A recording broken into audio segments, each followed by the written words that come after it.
Vous allez pouvoir vous lever debout. On va lire un texte ensemble. Il est un petit peu long quand même, mais on a le temps de le faire. C'est aussi pour m'assurer que vous soyez bien réveillés. Un texte qui se trouve dans Jean 11 à partir du verset 1. Je le dis tout de suite, on va lire jusqu'au verset 44.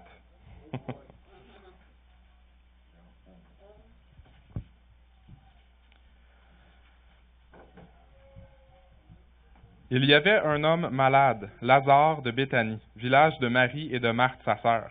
C'était cette Marie qui oignit de parfum le Seigneur et qui lui essuya les pieds avec ses cheveux, et c'était son frère Lazare qui était malade. Les sœurs envoyèrent dire à Jésus, « Seigneur, voici, celui que tu aimes est malade. » Après avoir entendu cela, Jésus dit, « Cette maladie n'est point à la mort, mais pour la gloire de Dieu, afin que le Fils de Dieu soit glorifié par elle. » Or, Jésus aimait Marthe et sa sœur et Lazare.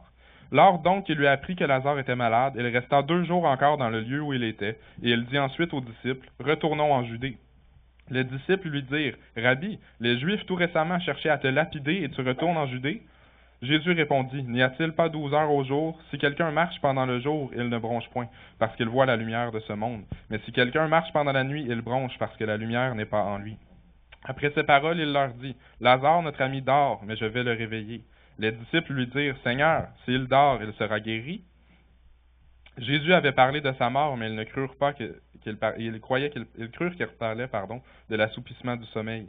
Alors Jésus leur dit ouvertement, « Lazare est mort. Et à cause de vous, afin que vous croyiez, je me réjouis de ce que je n'étais pas là. Mais allons vers lui. » Sur quoi Thomas, appelé Didyme, dit aux autres disciples, « Allons aussi, afin de mourir avec lui. » Jésus étant arrivé, trouva que Lazare était déjà depuis 4 jours dans le sépulcre. Et comme Béthanie était près de Jérusalem, à 15 stades environ, beaucoup de Juifs étaient venus vers Marthe et Marie pour les consoler de la mort de leur frère. Lorsque Marthe apprit que Jésus arrivait, elle alla au-devant de lui, tandis que Marie se tenait assise à la maison. Marthe dit à Jésus, « Seigneur, si tu eusses été ici, mon frère ne serait pas mort. Mais maintenant même, je sais que tout ce que tu demanderas à Dieu, Dieu te l'accordera. » Jésus lui dit, « Ton frère ressuscitera. » Je sais, lui répondit Marthe, qu'il ressuscitera à la résurrection au dernier jour. Jésus lui dit, « Je suis la résurrection et la vie. Celui qui croit en moi vivra, quand même il serait mort. Et quiconque vit et croit en moi ne mourra jamais. Crois-tu cela? » Elle lui dit, « Oui, Seigneur, je crois que tu es le Christ, le Fils de Dieu qui devait venir dans le monde. » Ayant ainsi parlé, elle s'en alla, puis elle appela secrètement Marie, sa sœur, et lui dit, « Le Maître est ici et il te demande. » Dès que Marie eut entendu, elle se leva promptement et alla vers Jésus. Car Jésus n'était pas encore entré dans la ville, mais il était dans le lieu où Marthe l'avait rencontré.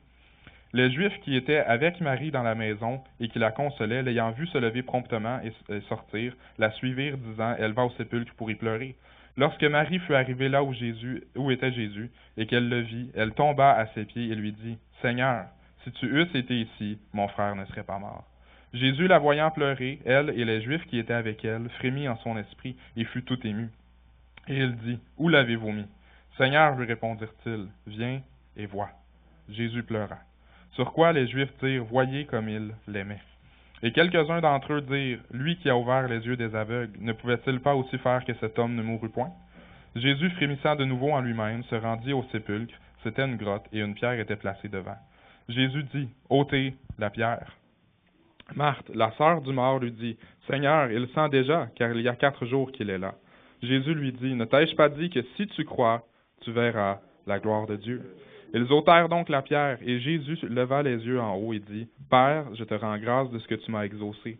Pour moi, je savais que tu m'exauces toujours, mais j'ai parlé à cause de la foule qui m'entoure, afin qu'ils croient que c'est toi qui m'as envoyé. » Ayant dit cela, il cria d'une voix forte, « Lazare, sors. » Et le mort sortit, et les pieds et les mains liés de bandes, et le visage enveloppé d'un linge. Jésus leur dit, « Déliez-le, et laissez-le aller. » Vous pouvez vous asseoir.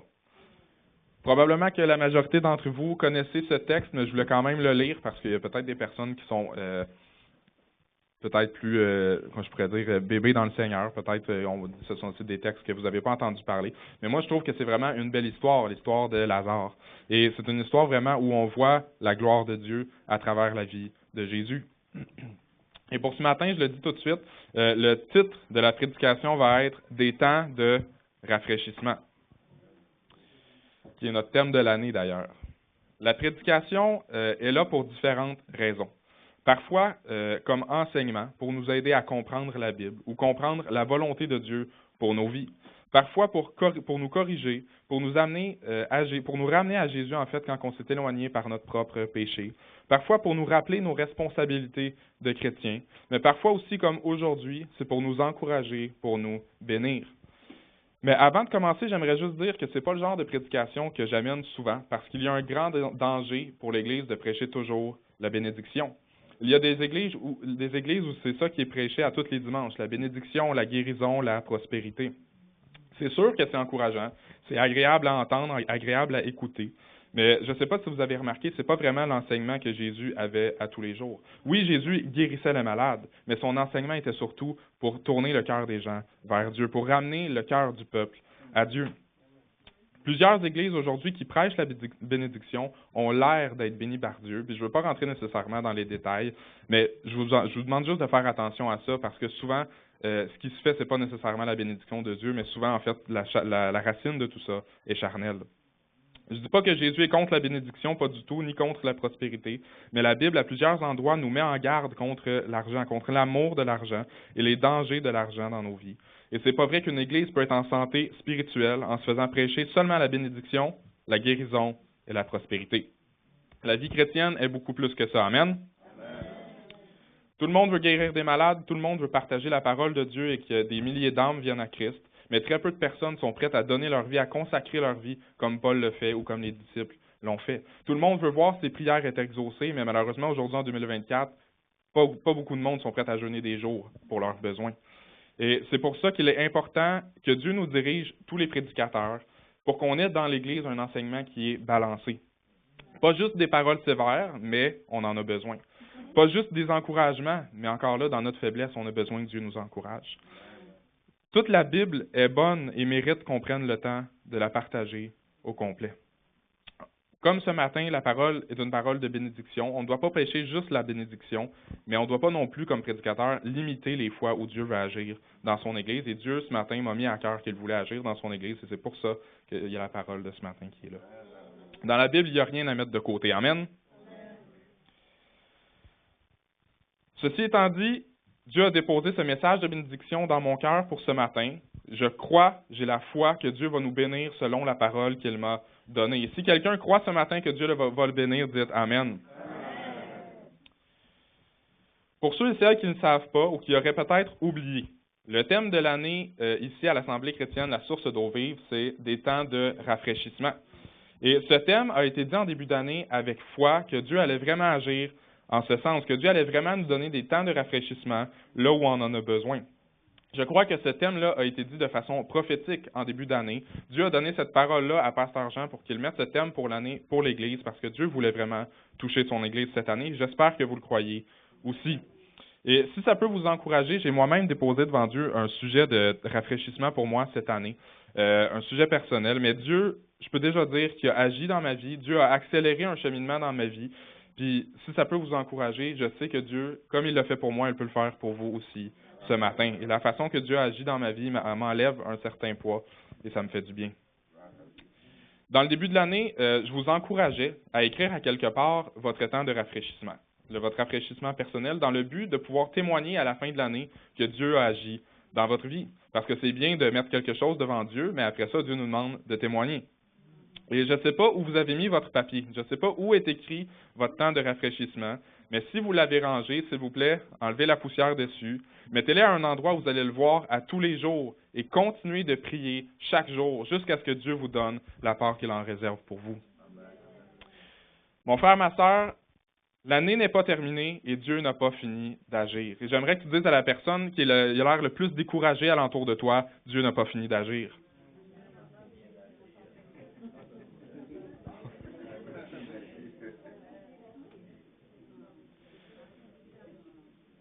Pour ceux qui n'auraient pas mis encore en date d'aujourd'hui un temps de rafraîchissement devant Dieu, peut-être parce que vous avez manqué le thème de l'année, peut-être parce que vous êtes arrivé au courant de l'année, aujourd'hui, même si on est en novembre et que l'année finit dans un mois, j'aimerais dire qu'il n'est pas trop tard, puis j'aimerais que tu dises encore à ton voisin, il n'est pas trop tard pour toi.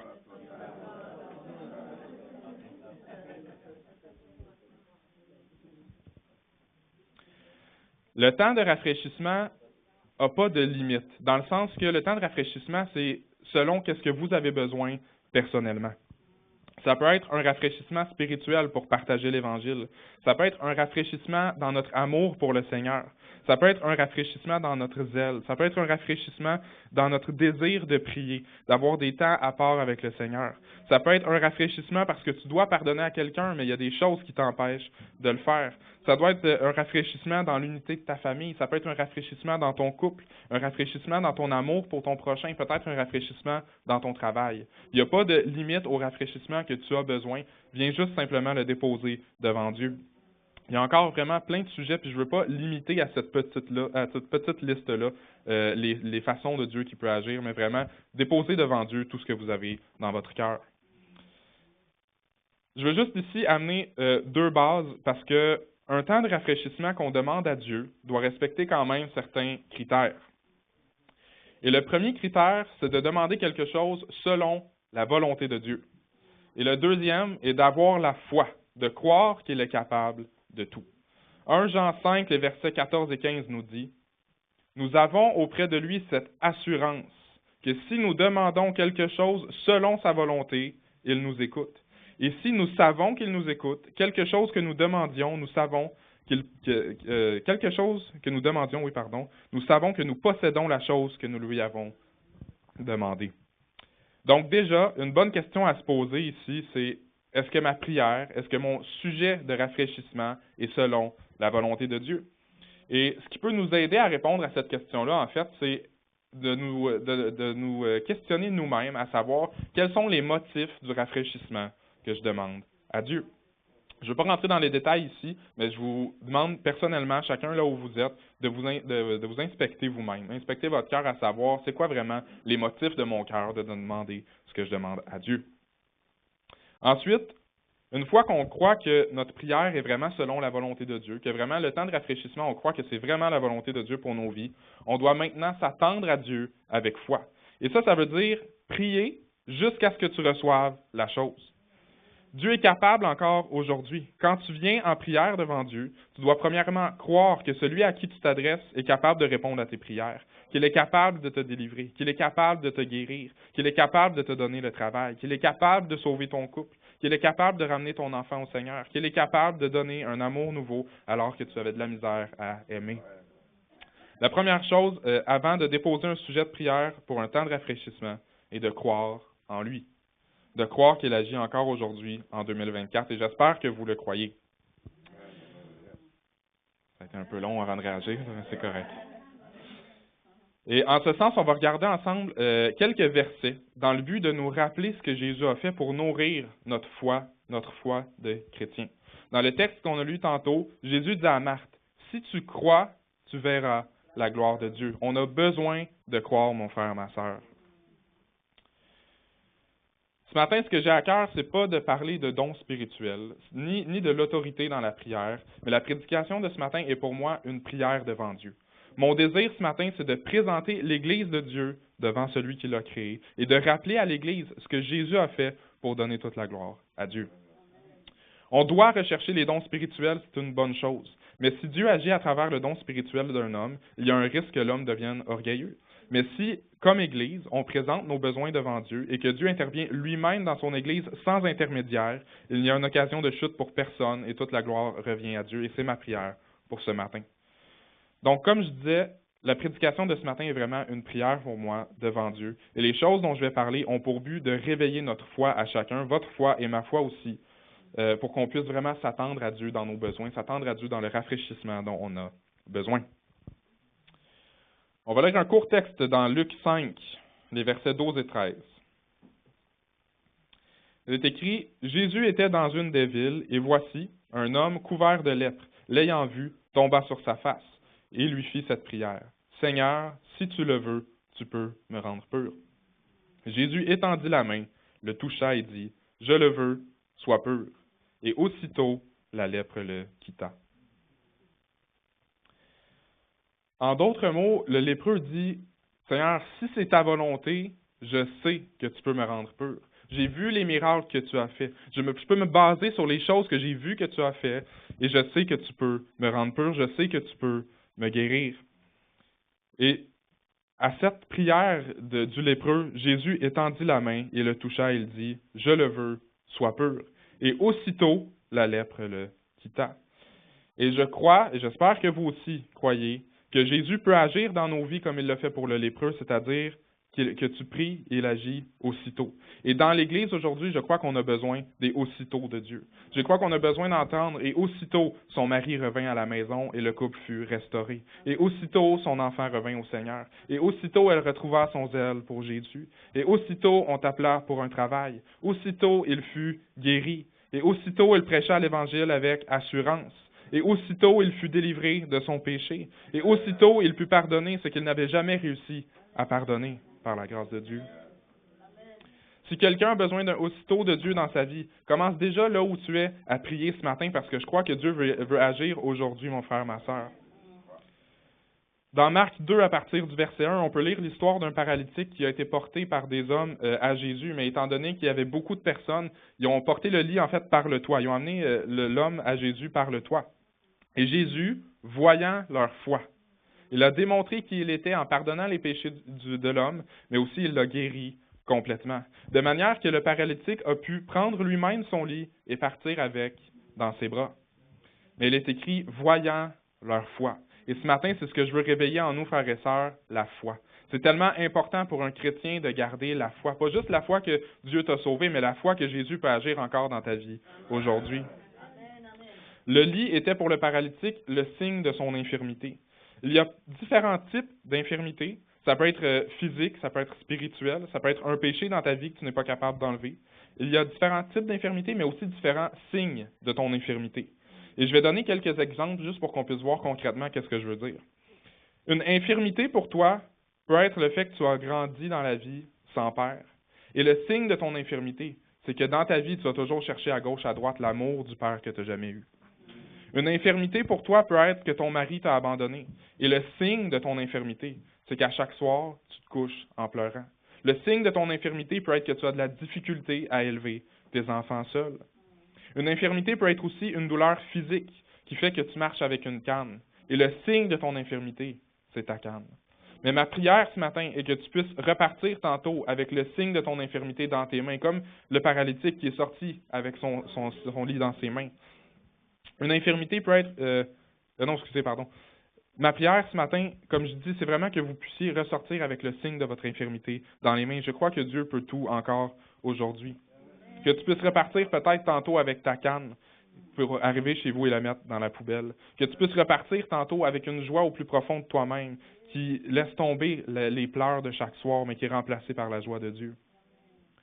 Que tu puisses trouver auprès de Dieu l'amour que tu n'as jamais eu d'un père biologique et que tu puisses arrêter de chercher à gauche, à droite pour combler le manque que tu as eu dans ta vie. Le paralytique a pris lui-même son lit, et c'est ma prière pour chacun de nous ce matin que le signe de notre infirmité, on puisse repartir avec pour le mettre aux poubelles ce matin. Que Dieu puisse nous donner aussi un temps de rafraîchissement, là où les traces du passé refont surface. Si les effets d'une ancienne dépression refont surface, si les difficultés de pardonner à cause d'un événement du passé refont surface, si un ancien péché refait surface et qui te fait lutter à tous les jours, que Dieu nous accorde un rafraîchissement pour laisser tomber toutes ces choses et qu'il nous accorde vraiment le rafraîchissement dont on a besoin.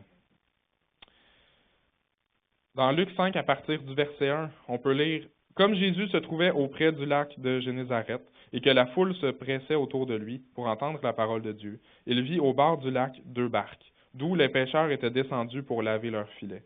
Il monta dans l'une de ces barques, qui était à Simon, et il le pria de s'éloigner un peu de terre. Puis il s'assit, et de la barque il enseigna à la foule. Lorsqu'il eut cessé de parler, il dit à Simon, « Avance en pleine eau, et jetez vos filets pour pêcher. » Et Simon lui répondit, « Maître, nous avons travaillé toute la nuit sans rien prendre, mais sur ta parole, je jetterai les filets. » L'ayant jeté, ils prirent une grande quantité de poissons, et leurs filets se rompaient. Ils le firent signe à leurs compagnons qui étaient dans l'autre barque de venir les aider. Ils vinrent et ils remplirent les 2 barques au point qu'elles enfonçaient. Est-ce que Jésus était un meilleur pêcheur que Pierre? Non. Physiquement, le professionnel, le pêcheur, c'est Pierre. Jésus, lui, était charpentier. Mais Alors que Pierre, lui, était pécheur, Jésus, lui, par contre, avait la puissance.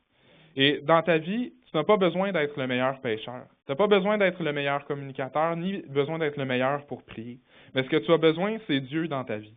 Ce que tu as besoin, c'est l'onction de Dieu dans ton ministère. C'est l'onction de Dieu dans tes prières. C'est sa présence dans ton couple, sa présence dans ton travail. C'est ça qui va faire la différence. Pierre avait péché toute la nuit par ses propres forces, sans rien prendre. Mais maintenant, parce que Jésus était avec lui, il a pu pêcher un grand nombre de poissons. Mais la foi nous pousse à faire quelque chose.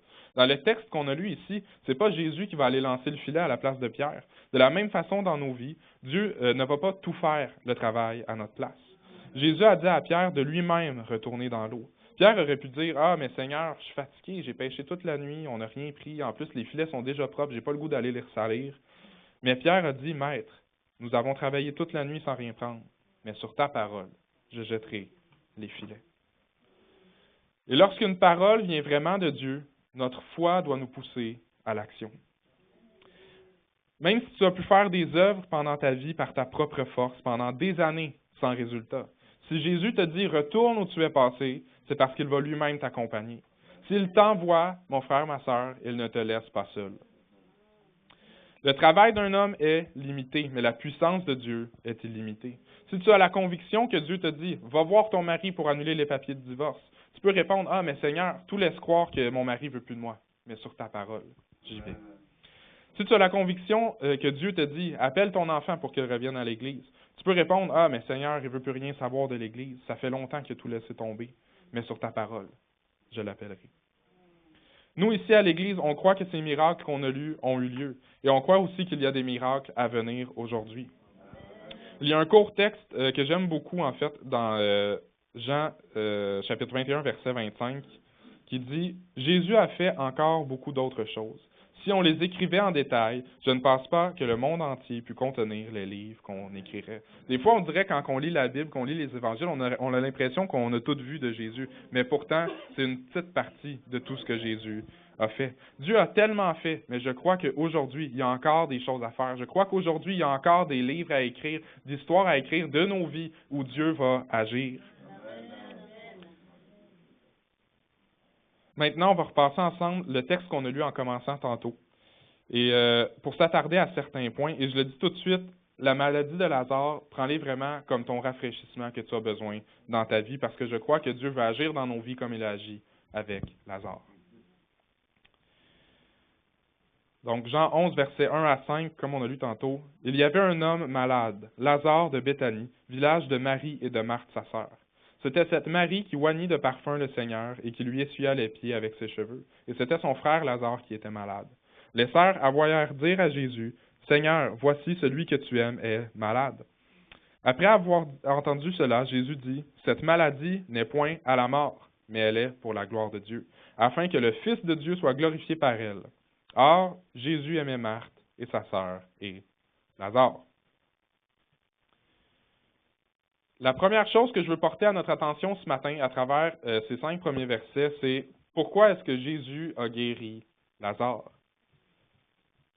Il est écrit, « Cette maladie n'est point à la mort, mais pour la gloire de Dieu. » Comme j'ai dit tantôt en commençant, quels sont nos motifs de demander quelque chose à Dieu? Il faut prendre un temps vraiment pour s'examiner là-dessus. Est-ce qu'on a en vue dans nos besoins la gloire de Dieu? Ou tout ça, c'est simplement par intérêt personnel?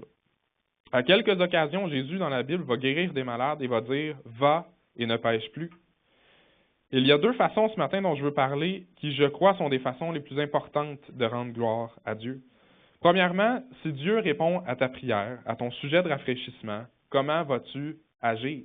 Les jours qui vont suivre, le moment où Dieu va t'avoir guéri, les jours où vont suivre en fait la guérison de Dieu, que ce soit physique, spirituelle, charnelle, comment vas-tu agir? Le roi Ézéchias, dans la Bible, était malade et a prié Dieu. Mais quand Dieu l'a guéri, il est écrit que son cœur est devenu orgueilleux. Mais dans tout ça, où est la gloire de Dieu? Avoir su, parce qu'avant cette période, Ézéchias suivait Dieu. Mais après ce moment, il a arrêté de suivre Dieu. Son cœur est devenu orgueilleux. Et si on demande quelque chose à Dieu, mais que c'est éventuellement pour nous perdre, on a perdu le but, on a perdu l'essentiel. Si Dieu te guérit, si Dieu intervient dans ta vie, ça doit te donner le goût de t'approcher davantage de Dieu. Ça doit te donner le goût, ça doit faire manifester en toi un amour. Parce que l'amour de Dieu manifesté pour toi doit nourrir un amour plus grand pour lui. Puis un amour plus grand pour lui, ça veut dire fuir le péché, fuir les choses que Dieu veut que tu enlèves de ta vie. Ça devrait te donner le goût, en fait, de faire plus pour le Seigneur, te donner le goût de plus prier, d'être reconnaissant tous les jours pour ce qu'il a fait pour toi, et aussi te donner le goût de prier pour les autres, parce que la part que toi tu as eue de Dieu, tu veux aussi que ton frère, ta sœur l'aie, parce que tu aimes ton frère, ta sœur. Et la deuxième chose, c'est le témoignage. Plus loin que les versets qu'on a lus ici, en fait, il est écrit que le peuple venait voir Jésus, mais venait voir aussi Lazare, parce que Lazare est un témoignage vivant de l'œuvre de Dieu. Et quand Dieu agit dans ta vie, c'est pas pour que tu restes muet. Il n'y a personne ici qui est appelé à être muet, mais c'est pour que tu témoignes de ce que Dieu fait dans ta vie. Je comprends qu'il y a des sujets de prière des fois dans nos vies qui sont trop personnels. Il y a des fois où Dieu, par exemple, pourrait te permettre de pardonner quelqu'un, mais tu ne veux pas témoigner de cette chose-là parce que si tu en témoignes, en même temps, tu vas abaisser la personne qui a agi à tort envers toi. Et je comprends tout à fait qu'il y a des choses, il y a des situations qu'on ne peut pas nécessairement témoigner parce que c'est trop personnel. Mais dans la majorité des cas, tu peux témoigner de ce que Dieu a fait pour toi. Dans l'Église, premièrement, pour l'édification du corps de Christ, et aussi pour que ça serve d'évangélisation, que ça amène des gens à connaître Jésus, le faire connaître comme un Dieu qui est vivant encore aujourd'hui. Donc, le premier point à tirer de la guérison de Lazare est d'examiner nos motifs. Et que si Dieu agit dans nos vies, comment on va réagir à l'action de Dieu. Ensuite, au verset 6 de notre même texte, il est écrit « Lors donc que Jésus eut appris que Lazare était malade, il resta 2 jours encore dans le lieu où il était. » Je m'arrête déjà ici pour poser une question. Que fais-tu dans l'attente de l'accomplissement de sa promesse? Et ça, je dirais que c'est un point qui est vraiment chaud. Parce que pour plusieurs, c'est un point qui manque dans leur vie. Beaucoup de personnes ont abandonné la foi simplement par manque de patience. La bénédiction de Dieu n'est pas arrivée dans la vie de la personne au moment où lui l'aurait voulu. Il a abandonné, il a arrêté de croire. La promesse était sur le point de se réaliser, mais la personne a arrêté de prier et a laissé tomber. Par ta persévérance dans la prière, il y a des bénédictions à aller chercher. Mais pour plusieurs, le manque de patience a été plutôt une occasion de chute. Suite à cette prédication, je vais continuer de prier pour les besoins de l'Église, pour que chacun vous receviez le temps de rafraîchissement dont vous avez besoin. Mais vous devez prier vous-même. Il y a une part que vous avez à faire. Et le jeûne doit être ajouté dans nos prières. Lorsque Jésus était là, c'est écrit que quand l'époux est là, il n'est pas possible de jeûner. Mais une fois que l'époux ne sera plus là, c'est le temps de jeûner. Puis frères et sœurs, jusqu'à ce que Jésus-Christ revienne, on doit jeûner. Il y a des bénédictions à aller chercher dans le jeûne lorsqu'on se dispose à être plus sensible à la parole de Dieu. Quand on jeûne, c'est pour montrer à Dieu qu'on a vraiment besoin de la chose. Et quand on montre à Dieu qu'on a vraiment besoin de quelque chose, il agit. Jésus a dit dans Matthieu 7, les versets 7 et 8, « Demandez et l'on vous donnera. Cherchez et vous trouverez. Frappez et l'on vous ouvrira. Car quiconque demande reçoit, celui qui cherche se trouve, et on ouvre à celui qui frappe. » Si on veut trouver quelque chose auprès de Dieu, on doit premièrement chercher. On a notre part à faire, comme j'ai dit. Mais c'est un point tellement important que de prier. C'est pas tout de juste déposer un sujet devant Dieu. On a notre part à faire. On doit prier. Dans le texte qu'on vient de lire, il est écrit « Demandez, cherchez, frappez ». Mais à quel point on fait ces 3 choses? Quand on frappe à la porte, est-ce qu'on frappe jusqu'à ce que quelqu'un nous ouvre? Si, par exemple, Pasteur Jean vient à la maison, il sait que je suis chez nous, il m'a vu à travers la fenêtre. S'il cogne à la porte, il va frapper jusqu'à ce que j'ouvre la porte parce qu'il sait que je suis là. Mais si on prend conscience que Dieu est l'autre côté de la porte, si on croit vraiment qu'il est là, on va frapper jusqu'à ce qu'il nous ouvre la porte. Au besoin, on va se prendre une couverte puis on va dormir sur le seuil de la porte, mais on va frapper à la porte de Dieu jusqu'à ce qu'il l'ouvre. Et c'est exactement le reflet de ce que doit être notre prière. Si on croit que Dieu est là, qu'il nous entend, on doit prier jusqu'à ce qu'il nous ouvre la porte, jusqu'à ce qu'il réponde à nos prières. Et ça veut dire qu'il faut être persévérant. On entend des témoignages, des fois, par exemple, de personnes qui ont prié plus de 20 ans pour voir leur enfant revenir à Christ. Puis nous, des fois, après 2 semaines, on est déjà tannés puis on laisse tomber. Pour vrai, on fait pitié. Pendant l'attente, c'était pas toujours facile. Il y a eu des pleurs, il y a eu de l'incompréhension, il y a eu des doutes. Ça aurait été très facile d'abandonner. Mais ces personnes ne voulaient pas arrêter de frapper à la porte de Dieu jusqu'à ce que Jésus ouvre la porte. Si je me souviens bien, un événement du genre est arrivé aussi à Donna, pas pour un enfant, mais pour un membre de famille. Pendant des années, Donna a frappé à la porte de Dieu, mais elle n'a pas arrêté jusqu'à ce que Jésus ouvre la porte. Pourquoi Jésus est resté là où il était pendant 2 jours avant de venir vers Lazare? C'est pas toujours à nous de savoir pourquoi Jésus attend. Dans le cas ici, je crois, puis des fois aussi c'est la même chose dans nos vies, je crois que c'est parce que le fait que Jésus a attendu un peu plus longtemps, ça a rendu le témoignage encore plus puissant. Dans le sens que si Jésus avait été là pendant la maladie de Lazare, oui, ça aurait été un beau témoignage. Jésus aurait guéri de sa maladie. Mais le fait qu'il a attendu au moment même jusqu'à ce qu'il soit mort, ça a rendu le témoignage encore plus puissant. Et des fois, c'est long. Des fois, ça nous fait mal. Mais si on patiente encore un peu, le témoignage va être encore plus puissant pour la gloire de Dieu. Parce qu'il ne faut pas oublier que dans tout ça, le rafraîchissement qu'on cherche doit être pour la gloire de Dieu. Parfois, Dieu veut voir réellement aussi ce qu'il y a dans notre cœur. Il veut nous tester, nous éprouver, connaître notre sincérité envers lui. Des fois aussi, il veut qu'on lui montre à quel point on désire la chose qu'on lui demande. Parfois, c'est à cause, comme le peuple d'Israël, en fait, parfois c'est par notre propre force, dans le sens que le peuple d'Israël, à la sortie d'Égypte, est resté 40 ans dans le désert, mais c'est par sa propre faute, à lui. Mais peu importe la raison pourquoi Jésus est resté 2 jours là où il était, peu importe la raison pourquoi Jésus dans ta vie tarde, on doit persévérer et ça doit nous rapprocher de Dieu chaque jour. Ensuite, si on revient au texte, on voit que Marthe a eu une discussion avec Jésus. Ça montre aussi que Marthe ne semblait pas croire que Jésus allait vraiment guérir Lazare maintenant. Elle a eu des doutes. Puis dans nos vies, parfois aussi, c'est le genre de choses qui peuvent arriver. Des fois, on peut avoir des doutes. Mais on doit continuer de prier malgré le doute. Amen. Et à partir du verset 28, il est écrit « Ayant ainsi parlé, Marthe s'en alla. Puis elle appela secrètement Marie, sa sœur, et lui dit, « Le maître est ici, et il te demande. » Dès que Marie eut entendu, elle se leva promptement et alla vers Jésus. Quand Marie a entendu que Jésus était là et qu'il la demandait, elle se leva et alla promptement vers lui. Il y a des moments dans nos vies où des fois on sent qu'on est en train de faire quelque chose et Dieu nous appelle à prier. Il nous demande de mettre des choses de côté, puis tu sens dans ton cœur que tu dois aller dans ta chambre et que tu dois aller prier. Et des fois, en même temps, il y a aussi notre tête qui nous dit « Ah, mais j'ai ma journée de travail dans le corps, je suis fatigué, je vais y aller juste dans 5 minutes. » Puis finalement, 1 heure plus tard, tu te rends compte que tu t'es pas levé pour aller prier, puis maintenant c'est l'heure pour toi d'aller te coucher. Mais quand Dieu nous appelle à la prière, comment est-ce qu'on réagit? Peut-être que Dieu t'appelait à prier parce qu'il y avait une part spéciale maintenant de disponible pour toi. Il y avait peut-être un exaucement à tes prières de disponible en ce moment, mais tu ne sauras pas parce que finalement, tu es allé te coucher.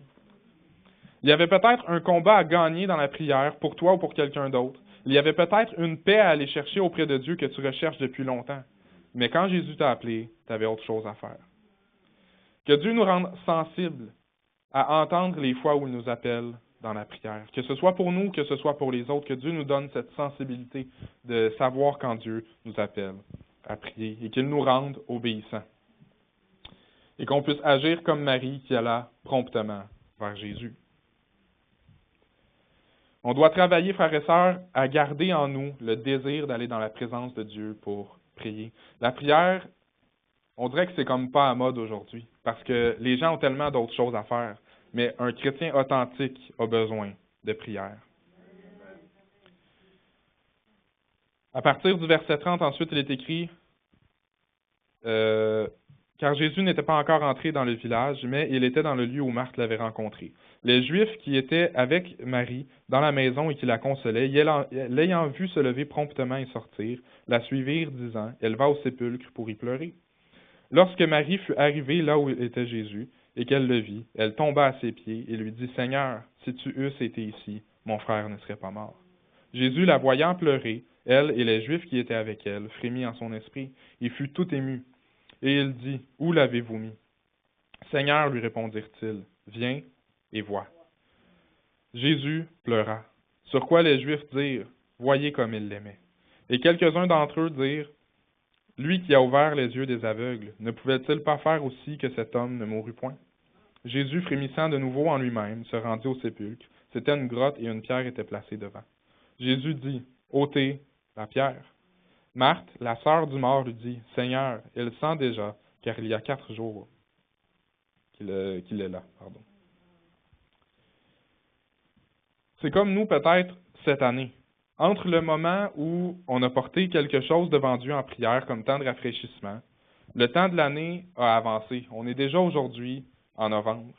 Et peut-être que dans ta vie, c'est pas encore réglé. Mais à ce moment-là, ça faisait 4 jours que Lazare était mort. Humainement, c'était tout à fait normal de douter.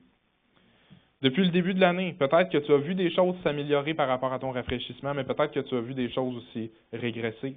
Mais Dieu reste Dieu et il est capable de t'apporter ce dont tu as besoin. Il y a peut-être des signes que tu vois, comme quoi c'est plus possible pour toi que Dieu fasse quelque chose. Peut-être que dans ta vie, le mort sent déjà. Peut-être que tout ce que tu vois autour de toi montre que c'est plus possible pour Dieu de faire quelque chose. Peut-être que tu te dis que ton mari est rendu trop loin.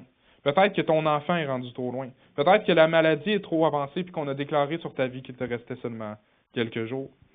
Peut-être que dans ta situation, tu te sens abandonné, découragé. Il est peut-être trop tard pour toi. Mais au moment où Marie dit que le mort sent déjà, Jésus lui va répondre, ôtez la pierre. Une semaine avant, 2 jours avant, c'était pas le temps de Dieu pour Marie, Marthe et Lazare. Mais ce jour-là a été le temps de Dieu, le jour de Dieu pour eux. Et je ne sais pas aujourd'hui depuis combien de temps vous attendez ce rafraîchissement dont vous avez besoin dans votre vie. Peut-être que vous l'attendez depuis le début de l'année quand on a parlé du thème de l'année. Peut-être que c'est depuis quelques semaines. Peut-être que ça fait même plusieurs années. Mais Dieu peut agir aujourd'hui. Et je prie qu'aujourd'hui soit le jour de Dieu dans l'Église. Qu'aujourd'hui soit le jour de délivrance, qu'aujourd'hui soit le jour de bénédiction, qu'aujourd'hui soit le jour de guérison, qu'aujourd'hui soit le jour de restauration des couples, qu'aujourd'hui soit le jour où Dieu va briser en nous ce qui nous empêche de pardonner, qu'aujourd'hui soit le jour de restauration des cœurs, de restauration des âmes, et qu'aujourd'hui soit le jour où Dieu va agir là où on en a besoin. Dans le cas de Lazare, c'était fini. Dans le cas de Lazare, il était trop tard. Il n'y avait plus rien à faire. Tout le monde pleurait déjà parce que c'était fini. Mais Jésus a dit, Lazare, sors. Parce que pour Jésus, c'est jamais fini. Pour Jésus, il n'a jamais trop tard dans ta vie. Et c'est ce que je veux répéter pour nous ce matin. Mon frère, ma sœur, il n'est jamais trop tard pour toi. Tu dois continuer de croire, persévérer dans la prière. Il n'est pas trop tard pour toi. Et en finissant, je vais juste inviter Fianchar et Welta pour un chant. Mon Dieu est si grand, qu'on a chanté ce matin. Et pendant qu'on loue Dieu, pendant qu'on chante que le nom de Dieu est grand, je veux qu'on s'attende à lui. Comme Église, là où vous êtes, c'est pas moi qui va prendre la parole. Là où vous êtes, priez Dieu pour le besoin que vous avez. Si présentement dans votre vie tout va bien et que vous n'avez aucun besoin, intercédez pour votre frère, pour votre sœur qui est à côté de vous, qui a besoin de Dieu. Mais que Dieu ce matin prenne toute la place dans son Église. Amen.